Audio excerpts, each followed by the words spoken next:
My family laughed when my brother humiliated my little daughter at his twins' birthday party. But by the end of it all, none of them were laughing anymore. Stick with me while I share my story, and if it touches you, don't forget to support our channel by hitting that subscribe button, dropping a like, and sharing it with the people you care about. It happened last summer. My brother Grant and his wife Tessa were throwing a big party for their twins' 5th birthday. They had a huge house, a backyard full of balloons, a rented clown, and a buffet table that looked straight out of a magazine. My little girl, Lacey, was so excited to go. She had spent the whole morning drawing a birthday card for her cousins, coloring every inch carefully. She wanted to give it to them herself. When we arrived, everything looked picture perfect. Music playing, kids running around, parents chatting over drink. But as soon as I stepped in, I felt that familiar tension. Grant greeted everyone else warmly, then gave me a quick, forced hug like it hurt him to do it. My parents were there too, already laughing at one of his jokes.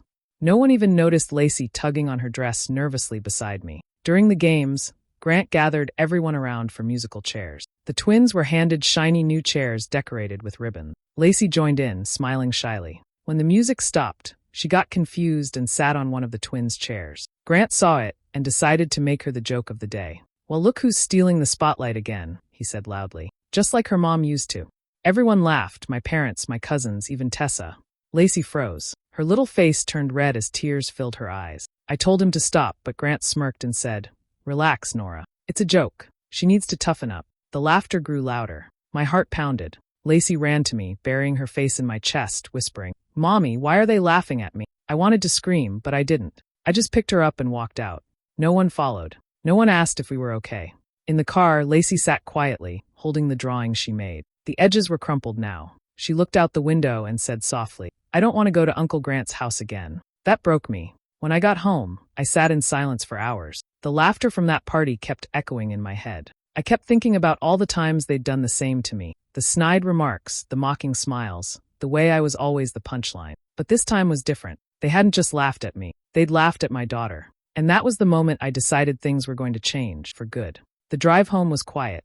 Rain started to fall, soft at first, then steady against the windshield. Lacey sat in the back seat, clutching her small drawing, the one she had made for her cousins. Her voice was barely a whisper when she asked, "Mom, why did everyone laugh at me? Did I do something bad?" Nora's throat tightened. She reached back and brushed Lacey's hair with her fingertips. "No, honey, you didn't do anything wrong," she said. "Sometimes people forget how to be kind." Lacey didn't reply. She just nodded, staring out the window as the raindrops raced down the glass. When they got home, Nora helped her into pajamas and tucked her into bed. Lacey asked if they could skip the next family gathering. Nora said yes. After Lacey drifted off, Nora sat alone in the kitchen. The hum of the refrigerator was the only sound. She wanted to call Grant, to shout, to demand an apology, but she already knew how it would go. He'd make excuses, laugh again, and she'd end up being the one who looked dramatic. The phone rang early the next morning. It was her mother. Nora hoped, for just a second, that maybe someone had realized how cruel it all was. But her mother's voice was calm, almost cheerful. "Sweetheart," she began, "you really can't take these things to heart. Your brother was only teasing. You've always been a bit too sensitive." Nora stayed silent. Her mother went on about family harmony and how Grant meant no harm. She said it was better to let it go before things got awkward. By the time Nora hung up, her stomach was in knots. Not one word about Lacey. Not a single concern for how a 6-year-old had been humiliated in front of everyone. Later that day, Nora opened her messages. Nothing from anyone. No check-ins, no apologies. Just silence. It was like nothing had happened. She realized it always ended this way. Her feelings brushed aside, her brother excused. The pattern had been there her whole life. When Grant broke her bike as a kid, their parents said, "He's just playing." When he ruined her dress before prom, they called it sibling teasing. Every time, she was told to move on, to not make a big deal. Now they were doing it to her daughter. That thought sat heavy in her chest. Nora made coffee and sat by the window. The yard outside looked dull under the gray sky. She felt a mix of anger and clarity building inside her. This wasn't about one cruel joke. It was about years of letting them decide what was funny, what was acceptable, what she was allowed to feel. Lacey deserved better. For the first time, Nora didn't feel like the weak one for being hurt. She felt awake and ready to finally stop letting it happen. Sleep didn't come easy that night. Every time Nora closed her eyes, old memories stirred. It wasn't just about the party anymore. It was about everything that came before it. She could still see Grant as a boy, grinning while their parents clapped for him. He'd bring home a drawing from school, and it would be praised like a masterpiece. When Nora tried to show hers, their mother would say, "That's nice, dear," and set it aside. It had always been that way, Grant shining in the light, and her standing somewhere behind it. Birthdays were the worst. Grant's cakes were grand, full of candles and guests. For hers, it was always small, rushed, almost forgotten. She remembered one year when she turned 10. Grant smashed frosting into her face while everyone laughed. She'd laugh too, even though her eyes burned. It was easier than crying. Holidays followed the same pattern. Grant got the best seat at the table. She was the one sent to fetch napkins or clear plates. When she left for college, nobody came to help her move. When Grant got a promotion, there was a family dinner with champagne. It had become a rhythm of small hurts disguised as family humor. Now, watching her own daughter face the same kind of laughter brought something sharp and cold into Nora's chest. It wasn't just anger, it was recognition. Lacey's trembling lips, her teary eyes. Nora had worn that same expression 100 times growing up. She remembered one Christmas when Grant broke the ornament she had made for their mother. He told her it was ugly anyway. Their mother chuckled and said, "He's just teasing you, Nora. Don't take it so seriously." The same words she heard yesterday on the phone. The same tone. Nothing had changed. The weight of it all pressed down on her. Every ignored apology, every brushed-off insult, every time she'd swallowed her feelings to keep peace. It had built a quiet wall inside her, one she had never dared to climb over. But now, she wasn't the only one hurt. It wasn't just about her anymore. Watching her child be laughed at for the same reason, for daring to exist without their approval, made something inside her break. She sat at the kitchen table, fingers tracing the rim of her coffee mug. The air felt heavy, filled with ghosts of old laughter. She could almost hear her younger self whispering, "They'll never stop, not unless you make them." Nora realized she had spent her entire life waiting for fairness from people who never cared to give it. And as she stared out the window at the fading light, she knew one thing for certain. She was done being the family joke. This time, they would learn what it felt like to be the ones left speechless. Days passed without a single call from anyone. The silence was almost expected now. Nora moved through her routines, but something in her had shifted. The ache had hardened into focus. She didn't cry anymore. She watched, thought, and listened. Her job at the local accounting firm had taught her how to notice patterns, small mistakes, hidden things people thought no one would ever catch. She'd always been good at that, seeing what others missed. Maybe it came from years of being ignored. Grant owned a construction business, one he liked to brag about at every family dinner. Self-made, he called himself, though Nora knew their father had funded his first project. Lately, though, she had noticed cracks behind his polished front. He'd started calling their parents more often, dropping hints about cash flow issues. When he talked, his voice carried that mix of pride and panic she remembered from childhood, the tone he used when he was hiding something. Nora didn't jump to action right away. She simply listened. When her mother mentioned that Grant had borrowed from their father's retirement fund, pretending it was a short-term favor, Nora's attention sharpened. "Just until the next project closes," her mother had said. But Nora knew those words too well. They always covered something bigger. She began to piece things together quietly. On evenings after Lacey went to bed, Nora sat at her laptop, reviewing public records, checking business filing, noting inconsistencies. A few numbers didn't line up. Payments went missing.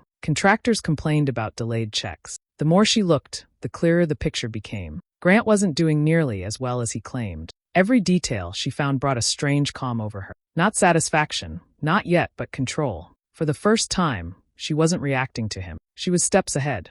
One evening, she bumped into Tessa at the grocery store. Her sister-in-law's smile was strained. "You know how stressful running a business can be," Tessa said while pretending to browse cereal boxes. "Grant's been stretched thin." Nora nodded, pretending sympathy. She tucked that information away with everything else. Back home, she opened an old folder where she'd once stored family photos. Inside, she created a new document, one that would hold everything she was uncovering. Not out of spite, but out of protection. Lacey would never be laughed at again because of these people. As the days passed, her confidence grew. Grant's bragging calls to their parents became shorter, more defensive. Rumors about unpaid workers started circulating quietly around town. Nora didn't need to spread them. The truth was already unraveling on its own. She didn't raise her voice, didn't confront him, didn't warn anyone. She just watched the image of the golden sun begin to tremble. And though she said nothing out loud, one thought echoed clearly in her mind. This time, the story would not end with her silence. Nora was folding laundry when her phone rang. The name flashing on the screen made her pause, Tessa. For a moment, she considered ignoring it, but curiosity won. She pressed answer and said a calm, "Hello." Tessa's voice came through sweet and polished, the same tone she always used when pretending to care. "Nora, I just wanted to clear the air," she began. "That whole thing at the party, it really got blown out of proportion." Nora didn't respond right away. She could hear laughter in the background, faint music, the sound of a comfortable home. Tessa continued. Grant feels awful, you know. He said he never meant to upset anyone. You know how sensitive kids can be. There it was again, that word. Sensitive. Nora's jaw tightened. It wasn't just a joke, Tessa, she said evenly. It was cruel. Tessa sighed, the kind of sigh that sounded practiced. You've always taken things a bit seriously, Nora. I just don't want any tension between us. Family should stick together, especially now. That last part caught Nora's attention. Especially now, she repeated. Oh, nothing serious, Tessa said quickly, her tone slipping. It's just been a tough few months. You know how business can be, clients late on payments, banks breathing down our necks. Grant's been stressed, that's all. Nora said nothing, though her mind started piecing together what that meant. Financial trouble, late payments, banks involved. She murmured something polite and ended the call soon after, but her thoughts were already miles ahead. She sat at the kitchen table with her laptop open, the glow from the screen reflected in her steady eyes. She began her quiet search, methodical as ever. County records, business listings, permit filings, all publicly available if you knew where to look. She typed slowly, checking every name connected to Grant's company. One of the subcontractors had filed a small claim for unpaid wages. Another project had been delayed for months. The company's financial reports showed inconsistencies that stood out to anyone who knew numbers the way Nora did. It wasn't proof of wrongdoing yet, but it was enough to show that Grant's perfect life was beginning to buckle. She made notes, dates, figures, names. A few old contacts from her job helped her locate certain filings that most people wouldn't even know existed. She didn't tell anyone what she was doing. Lacey slept peacefully down the hall, unaware of the quiet storm her mother was preparing. Every discovery tightened something inside Nora. Not excitement, not revenge, just focus. This wasn't about payback anymore. It was about balance. By midnight, she closed her laptop and stared at the screen's fading light. The house was silent, but inside her mind, everything was moving fast. The same family that had laughed at her child was starting to wobble under its own weight. And for the first time in years, Nora felt steady, not broken, not angry, just ready. The morning began like any other. Sunlight spilled across the kitchen table, where Nora sorted through bills and papers, but her thoughts were elsewhere. A quiet tension sat behind her calm expression. The clues she had gathered over the past weeks were beginning to form a pattern, one that pointed straight at her brother. She opened her laptop again, scrolling through a string of notes she'd saved. The numbers didn't lie. Transfers between accounts, unusual withdrawals, small but regular amounts taken from a fund labeled under her father's name. She leaned closer, tracing the data with her finger. Each transaction carried Grant's digital signature. Her stomach tightened. That account wasn't for business. It was their father's retirement savings, a safety net built over decades of work. Nora knew how much that money meant to him. He'd spoken about it like a promise for his later years. And now, Grant was quietly draining it to patch his crumbling company. Nora sat back, staring at the screen. Shock mixed with something heavier, confirmation. Grant's success had never come without someone else paying the price. She just hadn't realized this time. The cost was their father's future. She started collecting evidence carefully. Every document was saved twice.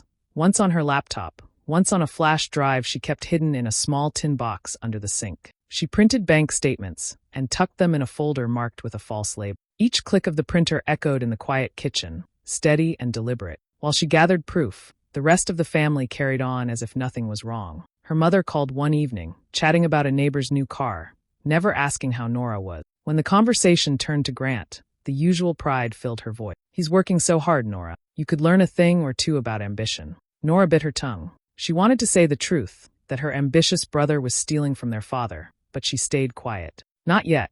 Timing mattered. Later that week, her father stopped by unexpectedly. He looked tired, thinner than usual. Grant says he's handling some financial adjustments, he mentioned casually. Nora's heart sank. The lie was spreading already. She offered him coffee and listened, her hands folded tightly in her lap. When he left, she felt her anger harden into something unshakable. At night, she reviewed everything again. Emails between Grant and his accountant hinted at temporary reallocations. Receipts showed materials paid for with money that should never have touched his hand. It was all there, hidden in plain sight, waiting for someone to notice. Nora knew exposing him would tear the family apart, but pretending nothing was happening would destroy her father. The choice wasn't hard anymore. She had been quiet her whole life. Now, she would let the truth speak for her.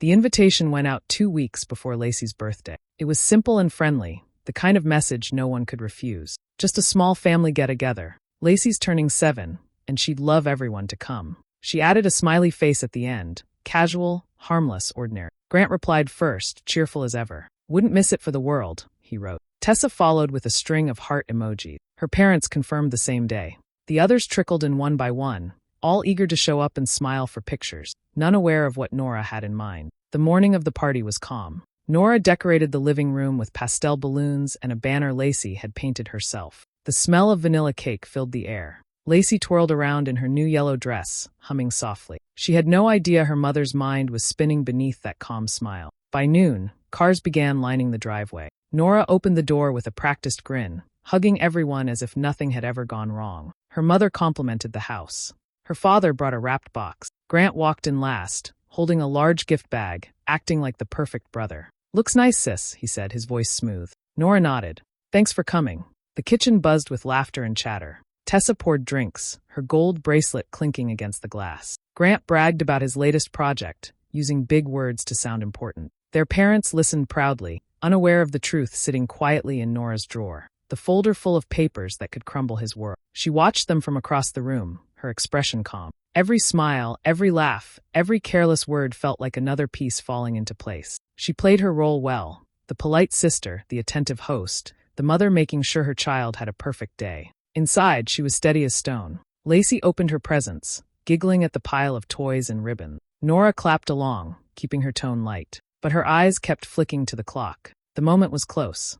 She had rehearsed every step in her mind, how she'd speak, where she'd stand, when to open that folder. No shaking voice this time, no pleading for respect. Only truth. As the afternoon sunlight softened through the windows, the family gathered around the table for cake. Grant made a loud joke about calories, earning another round of laughter. Nora lit the candles one by one, her hands steady. She looked at her daughter, then at the faces around her. Everything felt still for a breath. Lacey blew out the candles, everyone cheered, and Nora smiled. The perfect family moment, just before everything would change. No one noticed the manila folder on the counter beside the cake knife. It looked ordinary, but it held every secret that had kept her quiet for years. And before the day was over, she would open it. The laughter had softened, and pieces of cake still sat half-eaten on paper plates. The air smelled of frosting and coffee. Nora stood near the end of the table, smiling faintly as her father told a story about Lacey learning to ride her bike. When he finished, she picked up her glass and tapped it lightly with a spoon. The sound cut through the noise. "Before everyone heads out," she said, her tone gentle, "I just want to thank you all for coming. It means a lot to Lacey, and to me." Everyone turned toward her. Tessa smiled politely. Grant leaned back in his chair, confident, arms crossed like a man completely at ease. Nora's eyes rested on him for a second before she looked around the table again. "I've been thinking a lot lately," she began. "About family, about what we teach our kids when we laugh at the wrong things." Her mother tilted her head, uncertain where this was going. Nora continued, calm and clear. "Sometimes people think they can do whatever they want because no one ever calls them out. They lie, they take, they hurt, and everyone just laughs it off. But not anymore." A small ripple of confusion moved through the room. Grant's grin faltered. "Nora," he said with a forced laugh, "is this another one of your speeches?" She didn't answer. Instead, she reached for the manila folder lying beside the cake knife and opened it slowly. The papers inside were neatly stacked, the edges crisp. She laid them on the table one by one, statements, receipts, copies of email. "Dad," she said quietly, turning to him, "do you know where part of your retirement money went?" Her father blinked, puzzled. "What do you mean?" "It went into Grant's company," Nora said evenly. "Without your permission. Without Mom's either." Grant's chair scraped against the floor. "That's ridiculous," he said, voice rising. "You have no idea what you're talking about." Nora didn't flinch. She slid another paper toward him, a bank transfer with his signature. "You took it to cover your project debts. You said you'd pay it back, but you didn't." The room fell silent. Even the twins had stopped fidgeting. Tessa's face drained of color as she read the page nearest to her. "Grant, what is this?" He stammered something about misunderstandings, but the more he spoke, the worse it sounded. Nora kept her tone calm, her words steady. "You took from Dad. You lied to Mom. And you laughed when my child cried." Her father's hand trembled as he reached for the papers. Her mother's voice cracked, asking questions Grant couldn't answer. No one laughed now. Nora stood still, watching the scene unfold. She didn't raise her voice or gloat. She had only shown them the truth, the same truth they'd ignored for years. The man who once humiliated her daughter now sat speechless in his own shame. And in the heavy silence that followed, Nora finally felt the balance shift. Grant's voice broke the silence first. "This is insane," he shouted, his face flushed. "You've always been jealous, Nora. You'll twist anything to make me look bad." He grabbed the papers from the table, waving them like props in his defense. These are out of context. You don't even understand how business works. Their father stood, his expression hard. Then explain the withdrawals, he said sharply. The tone was one Nora hadn't heard from him before. Steady, cold, final. Grant opened his mouth, but no words came out. His mother reached for the papers, scanning them with shaking hand. The numbers, the signatures, the transfers, they were all there. Tessa's face turned pale. You said it was a temporary loan, she whispered. You told me your father agreed. Grant's eyes darted toward her, but she stepped back. You lied to me too. The twins started to fidget, sensing the tension. Tessa grabbed their hands, her voice trembling. We're leaving, she said. Call me when you can tell the truth. She turned and walked out, her heels clicking sharply across the floor, the front door slamming behind her. Grant tried to follow, but their father stopped him. You don't move, he said, his voice low and firm. I trusted you with everything I worked for. You've taken from your own family, and you sit there lying to us like we're fools. Grant's defenses crumbled. He sank into a chair, muttering excuses about contracts gone wrong and bad timing. No one believed him. The confidence he carried for years was gone. Nora didn't say a word. She stood near the window, arms folded, her expression unreadable. The laughter that had once filled every family gathering was gone, replaced by a quiet heaviness that wrapped around the room. Her mother sat down slowly, tears sliding down her face. How could you do this? She asked, voice barely audible. After everything your father gave you? Grant didn't answer. He only stared at the floor, his hands gripping his knees as though holding himself together. The tension lasted for hours. By the time everyone left, the house felt smaller, stripped of the easy smiles that had once masked their faults. Nora cleaned the plates without speaking. She didn't feel proud or victorious, only still. In the days that followed, word began to spread. Contractors called asking for payment. Clients demanded answers. Grant's reputation, built on charm and false success, started to collapse under its own weight. His company's name appeared in local whispers and quiet gossip, each version of the story worse than the last. Nora didn't involve herself. She didn't need to. The truth was doing all the work she never could. Her phone buzzed with messages from relatives, all pretending they'd never known. She didn't bother to respond. While the world around Grant fell apart, she stayed silent, not out of fear this time, but peace. The same silence they once used to dismiss her had finally turned on them. Weeks passed, and the chaos that once surrounded Nora began to fade. The phone calls stopped. The tension that used to sit heavy in her chest was replaced by a calm she hadn't felt in years. The air in her new house smelled like fresh paint and pine from the boxes still waiting to be unpacked. Lacey ran through the empty hallway, her laughter echoing freely, unshadowed by shame or fear. Her father had made his decision quietly. Without argument, he withdrew every tie to Grant's business and closed the account his son had used. When the dust settled, he handed Nora a folded check and said simply, "For you and Lacey. Use it to build something better." There was no speech, no apology for the past, just a quiet acknowledgement that he finally saw her. Nora found the little house a week later, small, bright, with a garden that caught the afternoon sun. It wasn't grand, but it felt like freedom. She and Lacey painted the living room walls a soft green, unpacking books and toys at their own pace. Each day started slow, with no calls to dodge, no cruel laughter to swallow. Lacey began smiling more, her giggle carrying through the rooms as she chased their new kitten across the floor. Nora watched her one morning from the kitchen, coffee in hand, sunlight warming her face. For the first time in a long time, she didn't feel like she was rebuilding. She felt like she was finally living. Grant hadn't reached out since that day. The news about his failed business had spread on its own. Properties sold, debts mounted, friends distanced themselves. Nora never spoke about it, not to anyone. When relatives tried to bring it up, she changed the subject. She didn't need to explain what they all already knew. Her mother had called once, her voice cautious.